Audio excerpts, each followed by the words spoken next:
It was the study of realizing that right angled triangles have sides. We give them special names like H. We talk about a reference angle O and A. And what we said was we could also think of them on the Cartesian plane, in which case Y goes with O, X goes with A, and R goes with that. And we get these things called trig functions or trig ratios, and they can be summarized by the acronym SOHCAHTOA. And we also spoke about the fact that, what did we talk about? Oh, just defining these things. So things like the sine of theta is going to be a ratio of two sides. So for example, if I look at my drawing, it would be y over r, or it would be o over h. Oh, this is what else we did. We said if we've got a triangle with certain bits of information, we can use trigonometry to help us find sides or help us find angles. Give me a thumbs up if that sounds familiar to you. You feel like, no, I've seen that. I'm ready to move forward, but that reminds me of the last lesson. Okay, awesome. So now, what tends to happen in trigonometry is we start to get a bit of distance from the triangles, and it starts to feel a little bit like algebra. So here's a typical trig. This is called the trig equation. And it says sine of what gives you 0.4848. And we actually did this in the last lesson, except what I said to you was we need to unlock this b, which is over here, right? We need to find a way to get the b by itself. And the thing that is stopping it is the sine. So what we use is the inverse sine function, and we apply it to the one side. But if we apply it to the one side, we have to apply it to the other side. And once we apply it, we're left with b, and then to get b, we go inverse sine of whatever value we got over here. Now, I want you to apply your calculator and tell me what solution is there to this trig equation. What angle makes that statement true?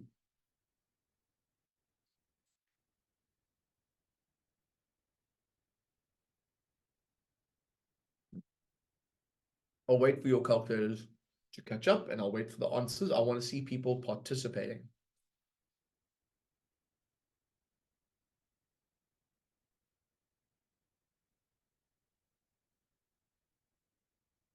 Okay, I'm going to join in. So I go shift sine 0.4848, close, and we have 28.999, which basically rounds off to 29 degrees. Awesome, awesome, awesome. Okay, let's take that idea and let's apply it to this trig equation. If the cos of A is 0.7431, what is the value of A that makes that statement true? And I want you to use the same idea again.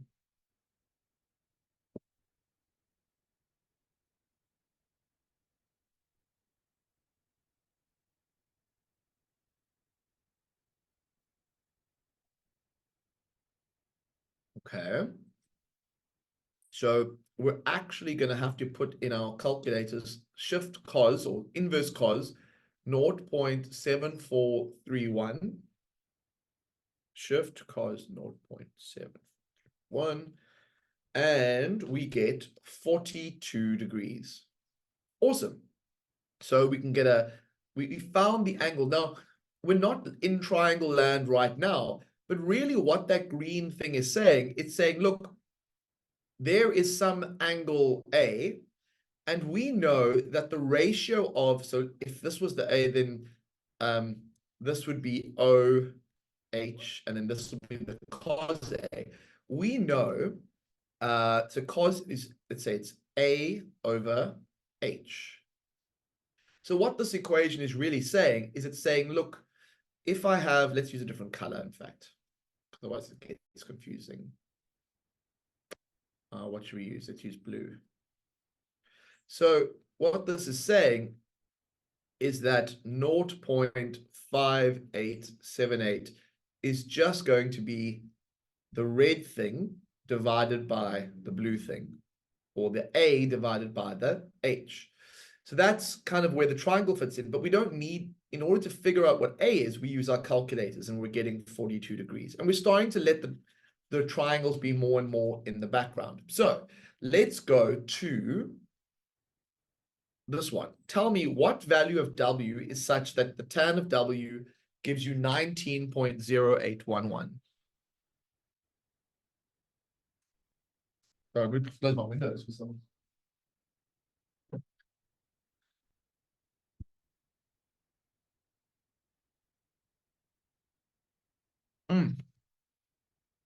What is the tan of W the same as? So I go shift tan 19.0811, and I get 86.999, which is 87 essentially. So now this is a solution to a trig equation, but here is the grade 11 secret. Trig equations are not like normal equations. Normal equations have maybe 1 or 2 or 3 solutions. Trig equations tend to have infinitely many solutions. And the reason they have infinitely many is trig functions repeat themselves. And if it repeats itself, the answers also repeat themselves. And so we have to be careful that when we deal with trig equations, we know how to access or describe all the answers. And so that's something which we're going to begin to look at today. But let's first, in the last lesson, we came across this question and we dealt with it. Now, I want to use this drawing again to ask you, if I gave you the equation, the sine of x equals a half, could you work out what x is? Using the same idea that you were using earlier on in the lesson. The sine of x equals a half. What is the value of x going to be? So I'm going to go shift sine 0.5, and I get 30 degrees. Awesome. And visually, if I want to see the solution, I take a horizontal line, and you will notice that since this graph is the graph of y equals sine x, if I put 30 into this graph, I get out a half. But what I was saying about trig functions having lots of solutions is going to come and become much more real now. Because if you extend this line of a half, you will notice that there is a second solution to this trig equation, or at least it looks like it is. So I think x is 150. Now let's test this out. Type sine of 150 in your calculator and see what you get. What do you get?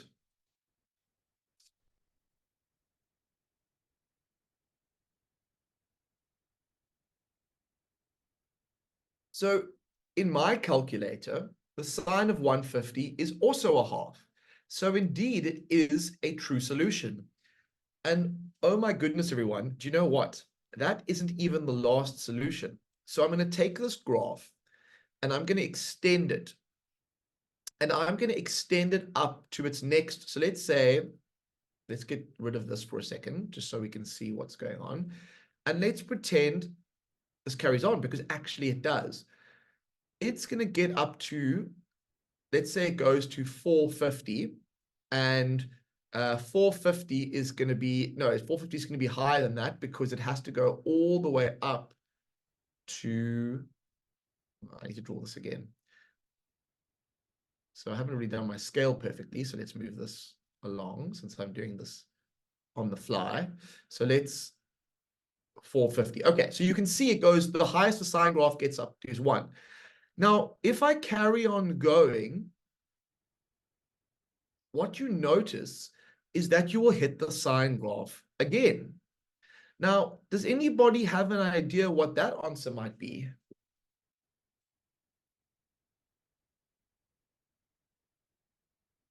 I'll tell you in a moment, but I'm just wondering if anyone can guess it from now. So you can see it's greater than 360 and it's less than 450. What do you think it is if you had to guess? I think if I was guessing, I would say it's just going to be 30 degrees past 360. It's almost like I moved this bit over here to the end here. So let's try it. Put the sine of 390 in your calculators. Put the sine of 390 in your calculators. What do you get?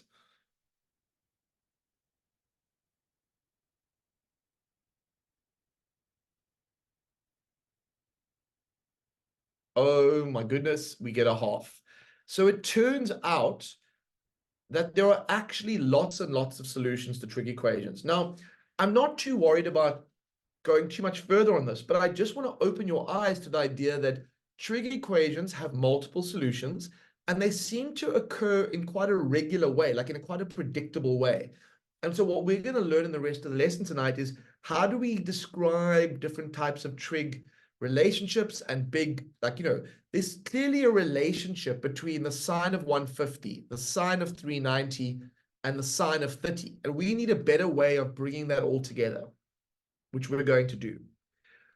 Okay, now, if we look at the sine function, I want to draw your attention to its behavior.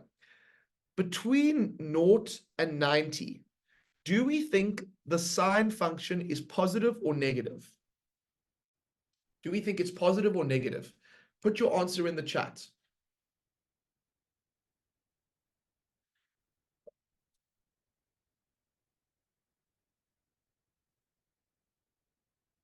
So for me, if I put the sine of 30 in, which we know from earlier on, we got out a half.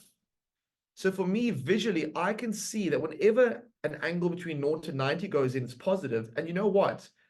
The sine graph is even still positive between 90 and 180.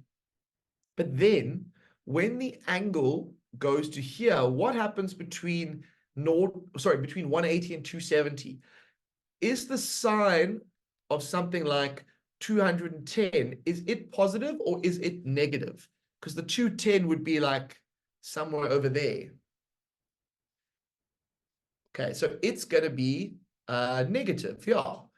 And what about here? Between 270 and 360, is sine going to be positive or negative?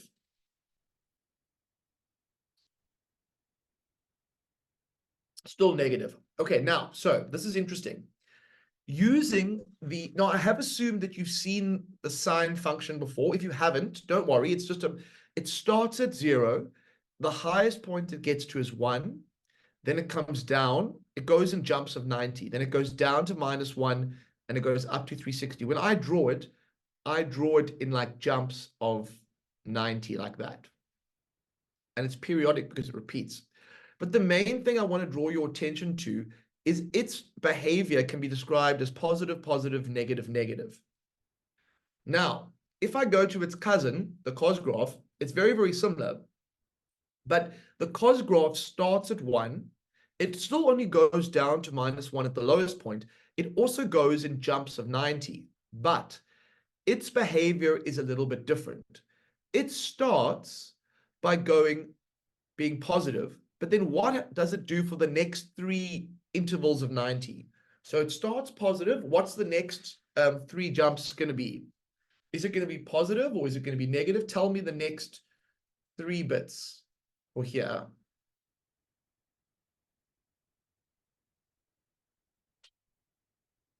So the blue one to me looks like it would be negative because like if I put in my calculator the cos of 120, I will see it's negative.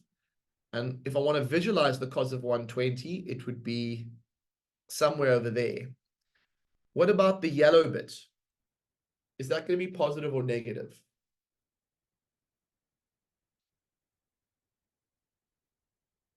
Yeah. So this is going to be negative. And then what about from 270 to 360? It's going to be positive. Okay. So if we look at the behavior of the cos graph, it goes positive, negative, negative, positive, which is a little bit different. It's not a big deal, but it's a little bit different to the behavior of the sine function. And this could be useful. This information could be useful later on in our study of trig. Give me a thumbs up if you followed my little exploration of the behavior of the sine function and the cos. Give me a thumbs down if you don't really understand what I'm talking about now.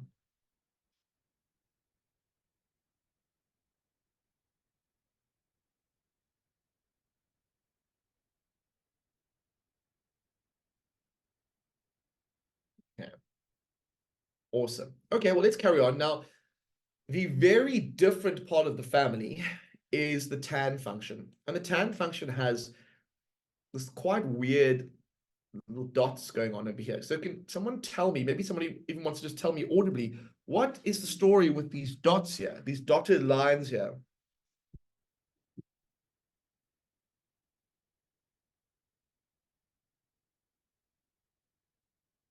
What is the story with these dotted lines?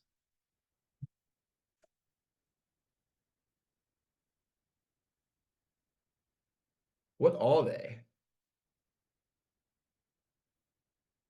They are asymptotes. Yes, Siamtanda, no solution. So basically, they're like, you do not go here. Or like in Gandalf in the Lord of the Rings, you shall not pass, right? So you can't, these are undefined. In fact, type it in your calculator. Type the tan of 90, and what does it say?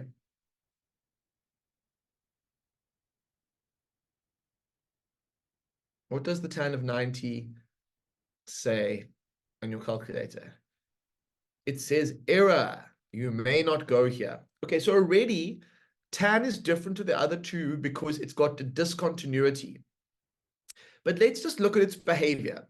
Between 0 and 90, is tan positive or negative? Between here and here, is tan positive or negative?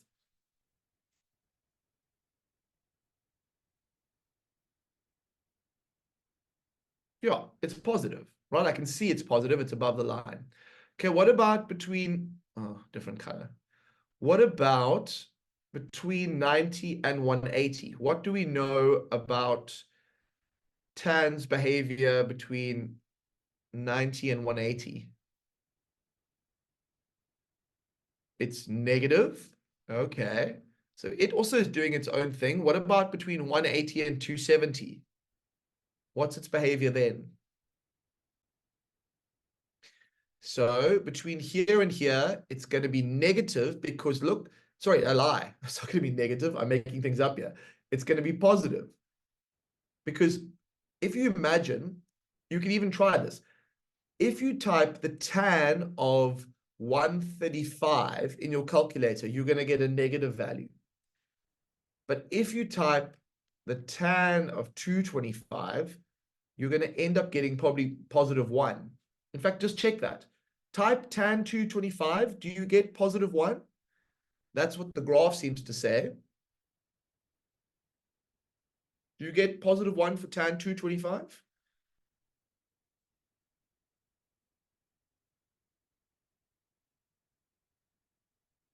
I'll just wait a moment for any confirmation. And then I also want to know for this last bit. Okay, Sange says yes, that's fantastic. Rolani says as well. Okay, and now this last bit, this is going to be negative over here. So just in terms of the behavior of the trig functions, let's have a quick look. Sine goes positive, positive, negative, negative. Cos goes positive, negative, negative, positive, and tan does that. Now that behavior is often summarized in something called the cast diagram. Give me a thumbs up or a happy face if you've heard of the cast diagram before. Who has heard of the cast? Fantastic. Okay, let me show you how the cast diagram is connected to this. So if we start measuring, the cast diagram connects trig functions that are bigger, or trig values that are bigger than 90 to something, and it also connects it to the graph. So let's just say I start with measuring an angle here, and I go all the way around, and that's 360, and then this is 90, 180, 270. Okay, what the cast diagram says is if I've got, let's say I've got, this angle is 120 degrees, then I'm going to get into quadrant number 2. So in this story, this is quadrant 1, this is quadrant 2, quadrant 3, quadrant 4. I can't really draw a acute angle triangle with 120 degrees, but what I can do is I can build a triangle in this quadrant by dropping things straight down. But anyway, before I even worry about that, the cast diagram tells me what is positive and what is negative. Now, if I look at this diagram, every trig ratio between 0 and 90 is positive in quadrant 1.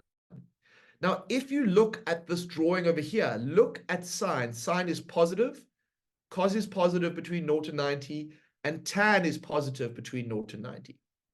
However, once you leave quadrant 1 and you go into quadrant 2, only sine is positive, and that's why there is an S. The other two ratios are negative. So let me go and look at my trig drawing. Here's my sine function. Look at how sine is positive, cos is negative, and tan is negative there. So if you type in your calculator, if you type the cos of 120, you should get a negative. But if you type the sine of 120, you should get a positive. This is what the cast diagram is trying to summarize. It's trying to summarize this behavior in the trig functions. Give me a thumbs up or a yes if the cos of 120 is negative, but the sine of 120 is positive. Okay, that's good news for me and for you. Now, if something falls in quadrant 3, tan is positive, but all the other trig ratios are negative. So let's choose the sine of 210 and the tan of 210.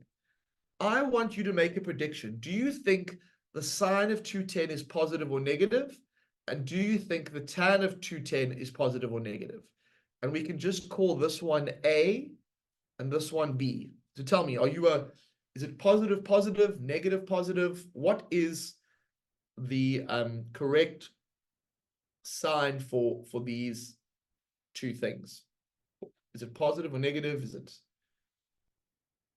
I want to hear from the students of the room. So 210 has to be in quadrant 3.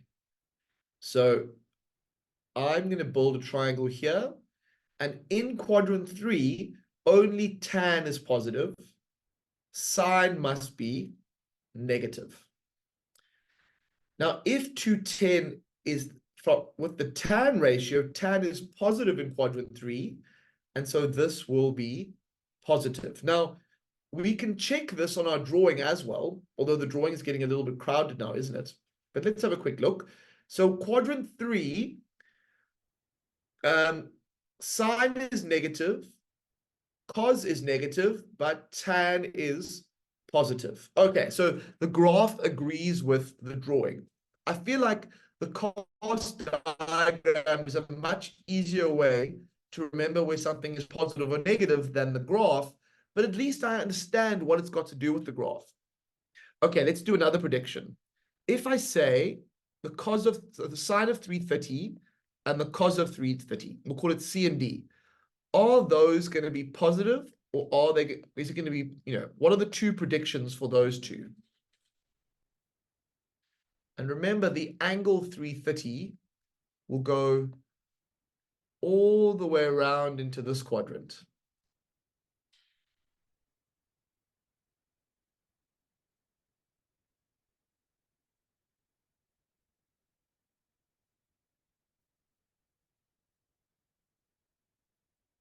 So this is going to be negative because sine is negative in quadrant 4, but cos of 330 in quadrant 4, well, there's a C there, and if there's a C there, that must be positive.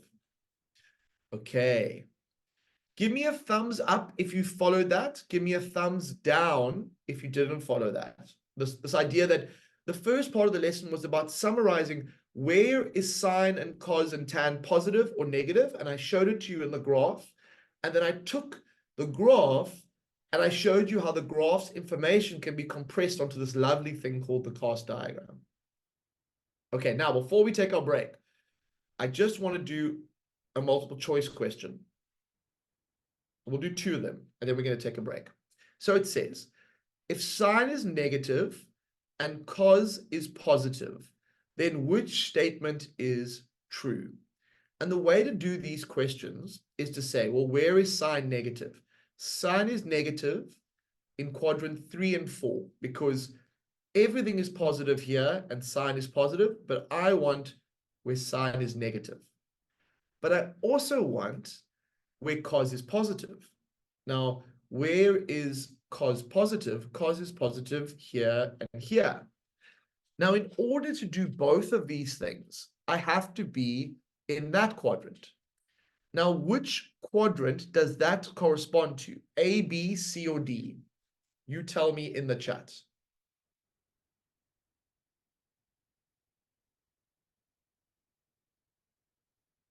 You tell me in the chat. Which option do you think corresponds to where the ticks are? That to me looks between 270 and 360, and so the answer must be D. The correct answer is D. Okay, well, let's do one more before the break. So this one you do solo. If tan is less than naught or negative, and cos is less than naught, then which statement is true? I want you to try and figure this out by yourself. And give me an answer for A, B, C, or D.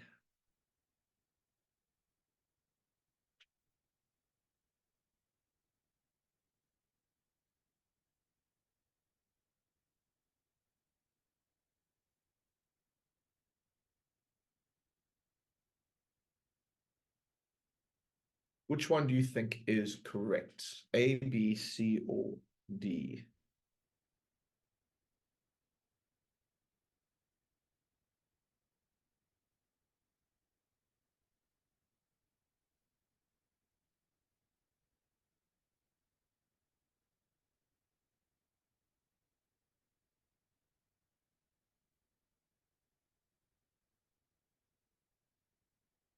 Okay. So how are we going to do this one? So tan is negative here and here, because tan is positive there and there. It's the opposite. Cos is negative here and here. So now I need to know what quadrant is that going with. So is there one for between 90 and 180? Indeed, between 90 and 180, that would be B. And so that would be the answer for that one. The only place where tan is negative and cos is negative is as well is going to be quadrant 2. Okay, everyone, we have worked hard. I can feel my eyes are a bit sore from staring at the screen. I'm sure yours are too. It's time to get up like this happy chap. So turn on your cameras. Let's see your classmates and let's see if we can do some exercise to take care of our bodies so that we can have a productive last 20 minutes or so. Okay, so we're going to start with some breath. We know oxygen, we know we need oxygen in our bodies. I would love to see your faces. I'd love to see you waving your arms around with me. So turn on your cameras, please, if you can. You'll also feel more connected to everyone in the group. Okay, let's start with a nice deep breath. Breathe in.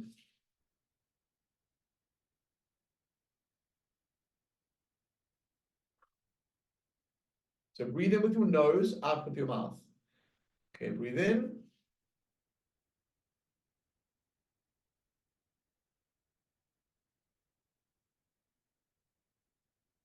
Another one.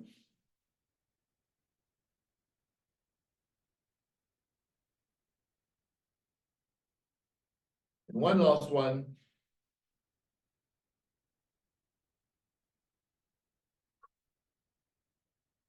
Okay, then what we want to do is we want to loosen all the tension in our bodies. So we just want to shake out our arms, nice and loose. Shake out this arm. Shake out this leg. Pick up this leg. Okay, then let's roll our shoulders back.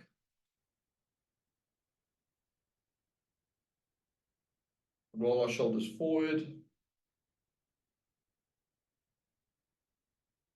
Then let's put our arms out. Let's go like this. And let's just rotate gently so that our hips get a bit of a twist. Oh, I can feel my body is just feeling a bit more relaxed, which is good for my teaching and good for your learning. Okay, let's shake out the arms one more time. Shake out the legs one more time. Okay, the last thing we need to do is we need to get some blood pumping in our body. We both had long days. We don't want to, we want to get the most out of this next 20 minutes. And the way we're going to do that is we're going to give our body a bit of a pump so that it knows, okay, don't go to sleep. There's important things to do. So we'll do a jumping jack, and the jumping jack is just this. And we're going to do 15 of them in 3, 2, 1. Let's go. 1, 2, 3, 4, 5, 6, 7, 8, 9, 10, 11, 13, 14, 15. And whoo, I can feel my body got the message. I am feeling, oh, where has my OneNote gone again? It's gone missing in action. Okay, let me see if I can find it. Did I share the wrong thing? Nope, stop share. I'll be there now, guys. Once my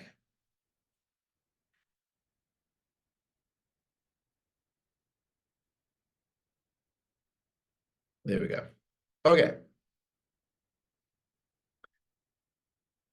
See if you actually, you know what? I think we'll go straight back.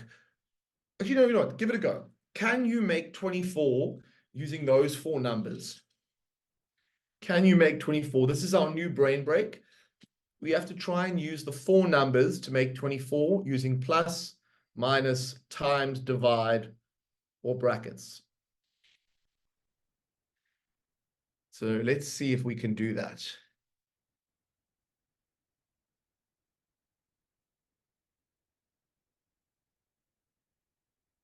What can we do here? 5.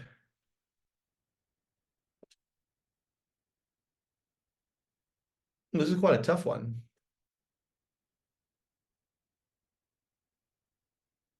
So if you think about it, the factors of 24 are 3 and 8, or 6 and 4, or even 12 and 2.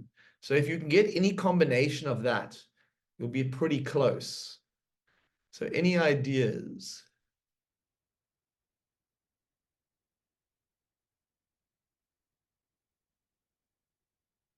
Who has an idea? I'm actually not getting it myself. So if anybody has some brilliant insights, that would be awesome. Otherwise, we can save it for the next lesson. But anybody have a 5? 9 divided, what about 9 divided by 3 gives me 3. And then 3, how do I get the 8? 3, yeah. Ooh, Siamtanda, 4 times 5 plus 6 minus 3. So you have got the closest. Siamtanda currently has the best thing closest to 24, but there is, the glory is there for anybody who can figure out how to, what 5 minus 3 is 2. Okay, so take a screenshot of this one. I'll put it up. Oh no, Rulani, let me try again. I'll share again, and you can tell me if this helps. Let me just see if this helps you. Then we need to get back to our. Did that help, Rulani? Did that help with seeing the screen? Okay, I will start the next lesson with this blue one. But let's just go back to our trig for now, and then we can continue on the next lesson. Okay, now, if we look at these, let's just do this one quickly. So using the same idea of the cast diagram, what we have is I want you to tell me, is the sine of 315 positive or negative? Is the cos of minus 215? Now, just to show you what a minus angle looks like, minus angles just go the opposite direction. So I want you to tell me, is this positive or negative? Is this positive or negative? Is this positive or negative for each of these values, A, B, C, D? And I want you to use the cast diagram to help you do that. So I'll wait for your answers now, and then you can let me know. And then I'm going to go into what's called the reduction formula. Pleasure, Rulani. I'm glad that could help. Sometimes it's just some signal thing that gets mixed up.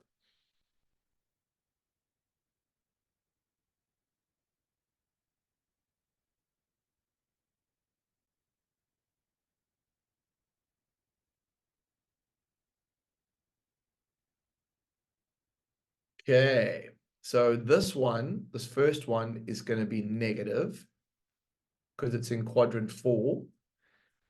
Now, minus 215, where does that end up? That actually ends up in this quadrant. And so in that quadrant, cos must be negative. In quadrant 3 would be here, and tan would be positive. Now, what about 390? We only go up to 360.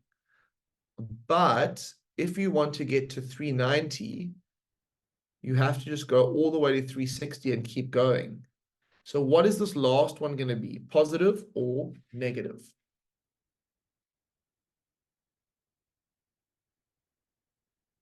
Okay, it's going to be positive. And you can always check this in your calculator, but you will actually see the cos of 390 is positive. Okay, now, you guys have mastered knowing where it's positive or negative, but there's something else we need to master tonight. And that is that any angle that occurs in quadrant 2 can be written in the form 180 minus theta. Any angle that is in quadrant 1 can just be written as whatever it was.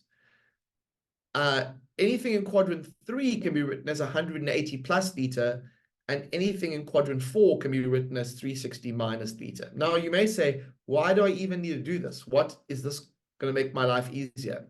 It will, but you just have to trust me for now, and then I'll show you. So let's say you have the sine of 150.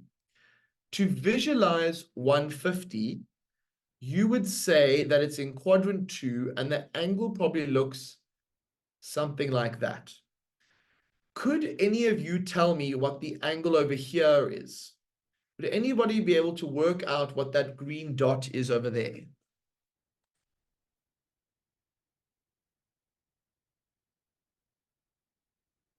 Any ideas what the green dot would be?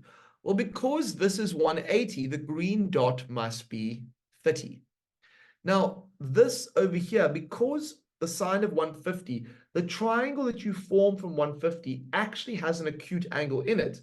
And you're going to use the distance between the original angle and the nearest horizontal to help you.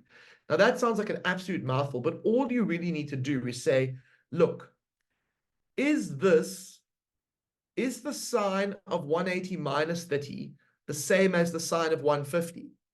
Well, it is, because 180 minus 30 is 150. So you just need to understand initially how to go from writing something as a big angle like this, 150, to writing it as 180 minus a smaller angle. And that smaller angle in this case is just here. Give me a thumbs up if you followed that the sine of 150 is the sine of 180 minus 30. Just using common sense. Give me a thumbs down if you didn't follow that. Okay, now this same idea needs to be applied in other quadrants. So let's say I say the sine of 210. Now, the sine of 210 is going to end me up in quadrant 3. Now, the triangle, I can't form a triangle with 210, but what I can do is I can form a triangle by going straight down to the nearest horizontal.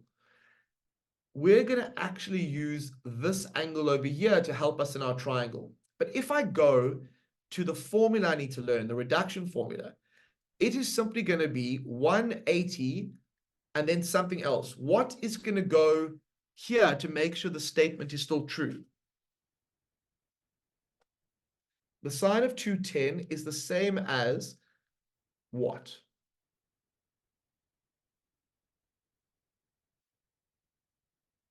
So in quadrant number 3, it's just going to be plus theta. And the reason or plus 30. And the reason in quadrant 3 is that quadrant 3 over here, you can see the formula is 180 plus theta. So anything in quadrant 3 can be written as 180 plus an acute angle. You can also see it because you go to 180 to get to here, but that extra little bit must be added to 180 now for the whole thing. Okay, now let's go into quadrant number 4, and let's use cos. So if I say the cos of 330, and I need to rewrite it using the reduction formula for quadrant 4, how am I going to rewrite the cos of 330 using that pink formula there? And you can even visualize it like this. 330 goes all the way around, but then it actually forms a triangle like that. And so if this big one is 330, well, then the question is, what is that angle over there? And how am I going to use that to help me in this bit? So in this quadrant, you always rewrite things in reference to the nearest horizontal. And so this would just be 360 minus 30. So when we start to learn about something called the reduction formula, we still have to just start by saying, look, you can always rewrite a bigger angle like 330 in terms of the nearest horizontal and a small angle. And that's really, really helpful. So let's just try it with another ratio. Let's go, can you rewrite the tan of 320 for me? If you have to rewrite the tan of 320 using the formulas on the cast diagram, how would you rewrite it, considering that 320 is in quadrant 4? And then I'll get to the final step now, the magic step, to complete the reduction formula in a moment. So we know that the trig ratio is going to stay the same, but I need to have 360 minus if I'm in this quadrant. So what is that going to be? It's going to be 360 minus 40. And that kind of makes sense because if I get to here, let's say I get to 320, then I know if I form a triangle with that angle, the last bit over here has to be 40. So if I go 360 minus 40, I will get my 320. Okay. Give me a thumbs up if you are comfortable rewriting 210 or 330 in terms of the nearest horizontal. The nearest horizontals are often 180 or 360. Give me a thumbs up if you're okay with that. Give me a thumbs down if you're not. I want to see the people vote. Share their feelings, yeah.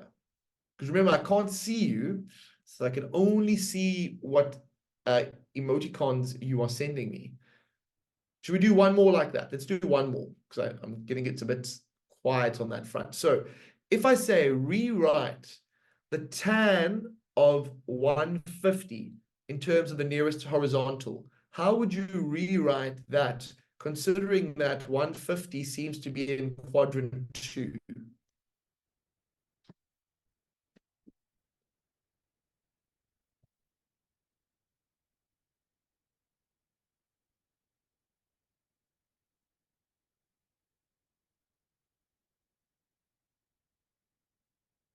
Rulani, I'm going to get to the full, I'm kind of doing an intermediate step. You're going to see now how I use it. I just want to get you comfortable rewriting a big angle in terms of a horizontal on a smaller angle, and then we'll be there. Okay, I'm hoping all of you said 180 minus 30. Give me a thumbs up if you felt okay with that. Give me a thumbs down if you didn't follow what I did in this one here. Okay, now the last bit for tonight.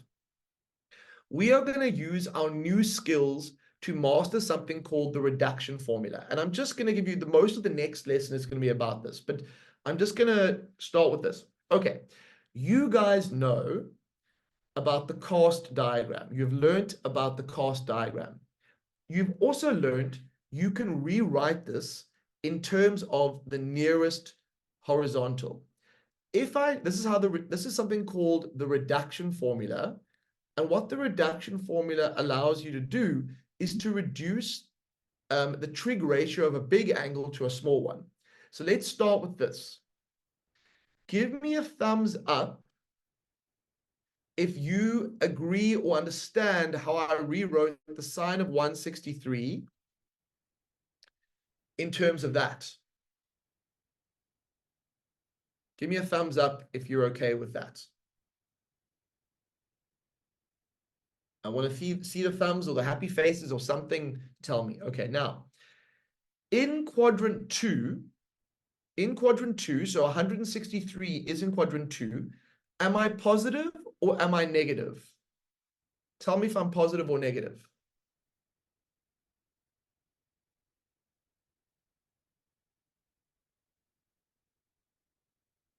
I am positive. Okay, now, here is the magic of the reduction formula. Do you know what? If you know this is positive, in the next step, you can ignore the 180 and you can just write down that the sine of 163, you ignore the 180 and you just look at what this angle is here and you write it down. Now, I want you to type in your calculators the sine of 163. I want you to type the sine of 17 and tell me, are they the same or are they different? So the question is, can I write equals here? Are they the same or are they different? I'm going to do it with you. The sine of 163 is 0.292371, da, da, da. The sine of 17 is 0.29, da, da, da, da. They are the same. And the reason they are the same is we have used the reduction formula. And the reduction formula says, once you've written it like this, and you know what sine it is, you can simply just write the remaining acute angle that is here. Give me a thumbs up if you followed that. Give me a thumbs down if you didn't. I want to do 2 more of these, and then we're going to call it a night for tonight. But this is the beginnings of something called the reduction formula.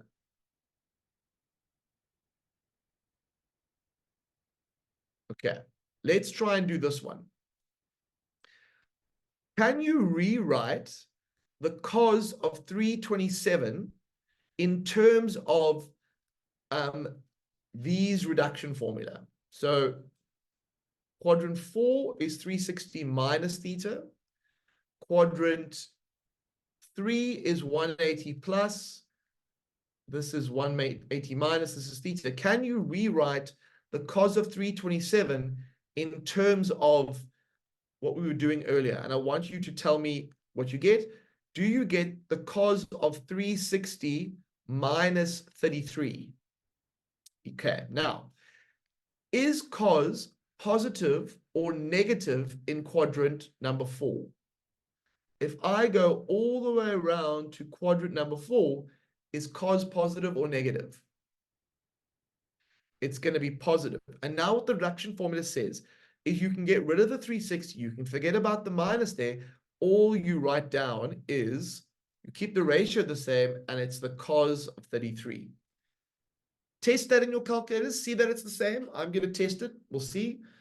The cos of 327 is 0.8386, blah, blah, blah. And if I type the cos of 33, I get 0.8386 and so on. And so they are the same. We have taken the cos of 327 and we've rewritten it as something which is the same but smaller. Or another way of saying it is we've simplified it, which is helpful. Okay, last one for the day. I want you to rewrite this in terms of quadrant 3's reduction formula. What do you get?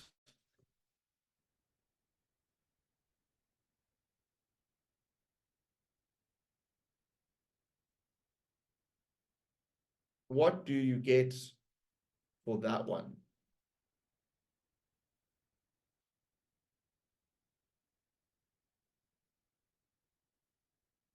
So if you were rewriting the cos of 213, I think I would write this as the cos of 180 plus 33. 180 plus 33. Because that gives me 213. Now, is cos positive or negative? Now, which quadrant am I in? 180 plus 33. I'm in quadrant 3. Is cos positive or negative in this quadrant? It turns out that cos is in fact negative. So I have to put a negative sign in front. And now what the reduction formula says is I write exactly the same trig ratio, and I can write my 33. So now in this case, the cos of 213 is going to be negative, and this one over here will also be negative because I've put the negative sign in. Now let's just check that this is correct. So cos 213 is negative 0.8386 and so on. If I type the cos of 33, I get a positive 0.8386, but because there's a negative in front, everything is fine. The cos of 213 is equal to negative cos 33. So if you think about what we do with the reduction formula, step 1 is rewrite. Step 2 is decide on the sign. Step 3 is to apply. And when we apply it, basically we just get rid of this bit over here. Now, in the next lesson, we are going to practice what's called the reduction formula. But all we did today was we looked at how the behavior of the trig functions change over the different quadrants. And then we learned the beginning of something called the reduction formula to help us reduce trig values that are big to trig values that are smaller.